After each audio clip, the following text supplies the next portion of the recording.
কাম করতেছ, over duty করতেছ প্রয়োজনে। তুমি 7 বছর 11 মাস কর্ম করলা, যেন বড় ধরো 30 লাখ টাকা তুমি উপার্জন করতো।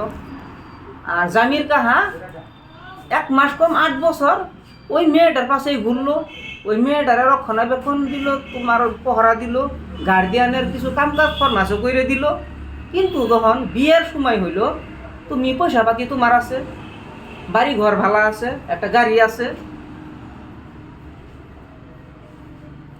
তুমি যখনকার বিয়ের কথাটা দিবা, তোমার কথাটা লগে লগে গ্রাহ্য হবো, মানে অ্যাকসেপ্ট হয়ে যাবো।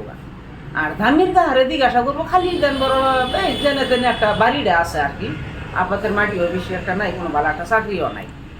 হ্যাঁ, তখনকার মানে ওই বছর অ্যাকসেপ্ট করবো না, মানে বিয়া ইনভাইটও করবো না। বিয়ে 3 বাইট তো করবোই না। বিয়ে 3 বাইট করলে মানে পুরোনো কথাগুলো ভাসাবো, তার জন্য বিয়েতে ডাকবো না।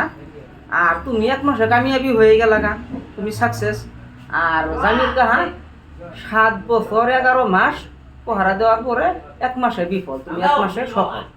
তো ওই সুন্দর মেয়েটারে নিয়ে কেরা বসবাস করবো সমকা? যার জন্য বাংলা ভাষাতে একটা কথা আছে, যদি হও টাকাপতি পাশে আসবে রূপবতী। টাকাপতি হইলে রূপবতী তালাশ করা লাগবে না, এমনিতেই আসবে। কারেক্ট, রাইট, যদি- সুন্দর কথা কইছ ওটা।